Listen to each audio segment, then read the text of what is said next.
So there's the build-up, there's climax, then the anticlimax. So we're always...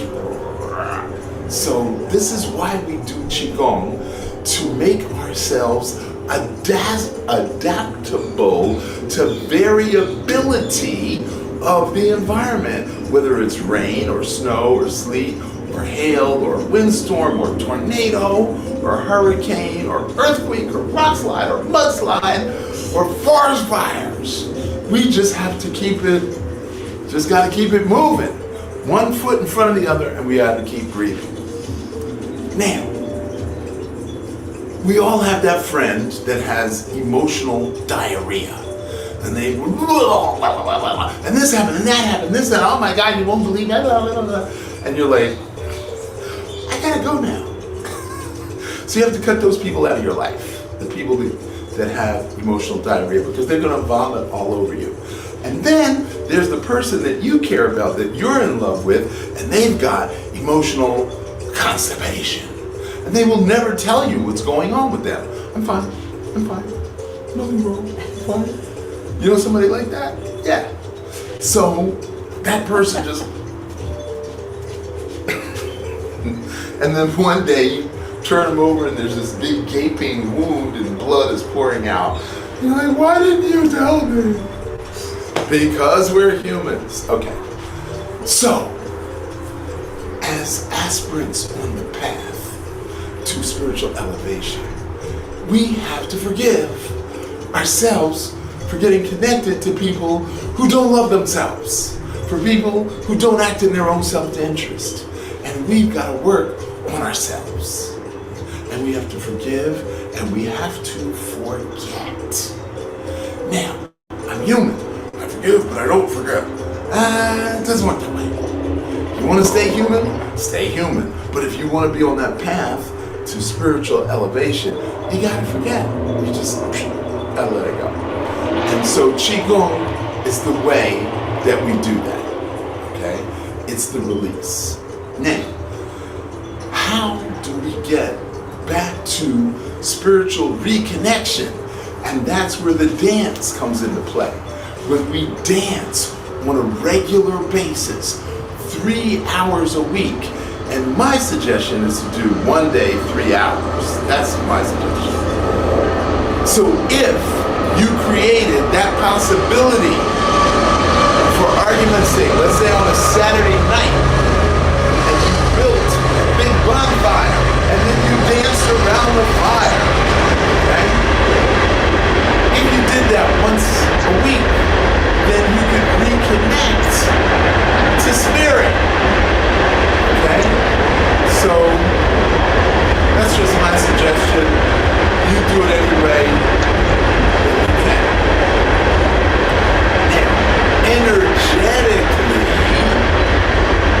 Energetically, it gets more complicated, but it gets more specific.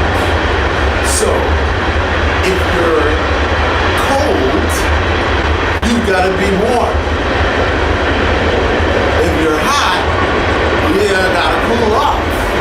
If you're dry, you have to hydrate. And if you're damp, you have to dry up. So whatever external, whatever internal, you have to create that balance. And this is what we do with foods and herbs. So energetically, we use Qigong, but we also use foods and herbs. We use stillness. We use stillness with walking meditation, and then we use motion. So we have stillness, standing meditation,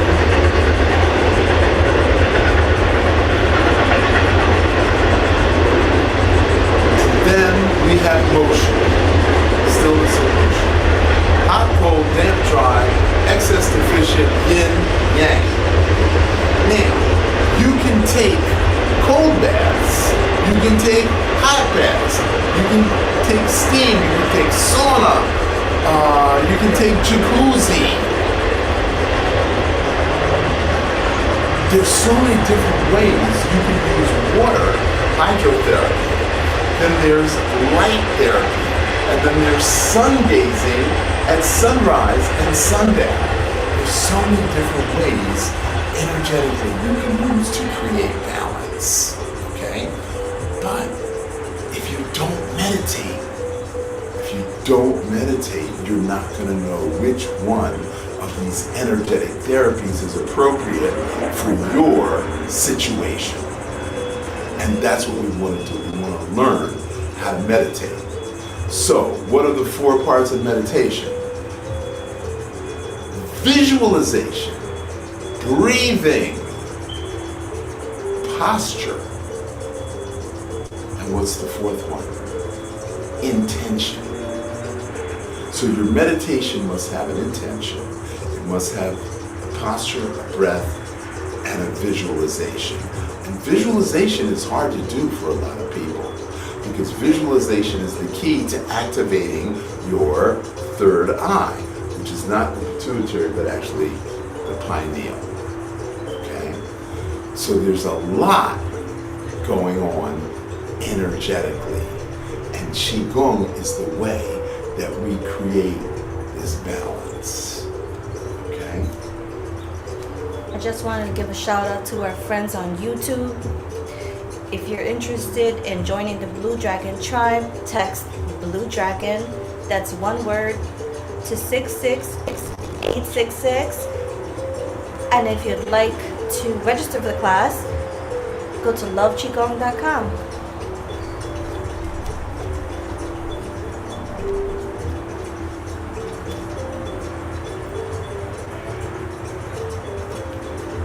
Okay, so now we get down to physical.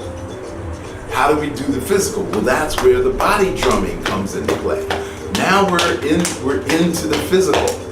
We're actually into the physical now. Okay, now there's body drumming. Heart, lung, liver, spleen, kidney, chi, kidney, jing. Then there's down the outside. There's up the inside. There's up the outside, down the inside. So there's drumming, there's patting, there's pressing, there's pinching, there's pulling, there's rolling, there's shaking. There's so many aspects of this. Then there's the facial. So then there's the lobes and the eyes and the scalp and the pituitary and the pineal. I mean, it's a lot. And you're here because you want to learn it all, or at least be exposed to it all. And people say, I just want to pour your brain into my brain.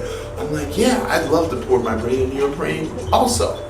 But I have to spoon feed you because you have to process the information, which is why once or twice a week, I stop the movement to connect to you. Hopefully, I'm connecting to you heart to heart, so that you can actually process the information.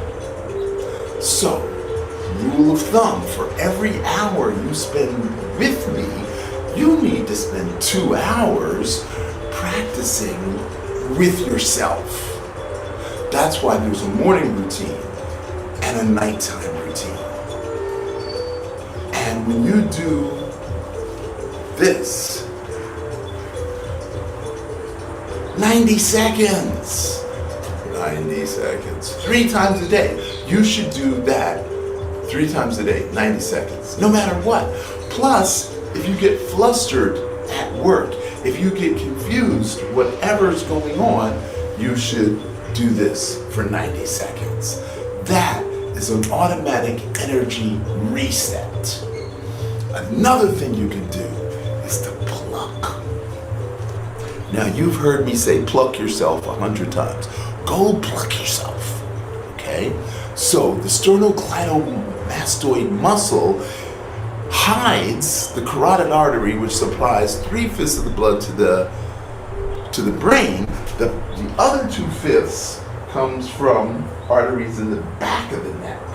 So we got the front of the neck and we got the back of the neck. So you have to pluck yourself in order to create in order to increase blood flow to the brain. Now, how long do you have to do that? 20 seconds.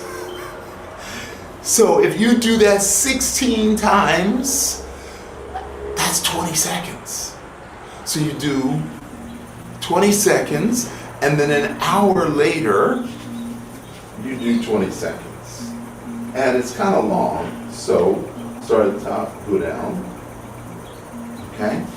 And you do that every hour. Now this is if you're confused, if you're unmotivated, if you're disturbed, if you're distracted. Yeah, that's what you gotta do, 20 seconds. This is not that difficult, but you have to apply it, and you gotta remember all the little details. Okay, so class time.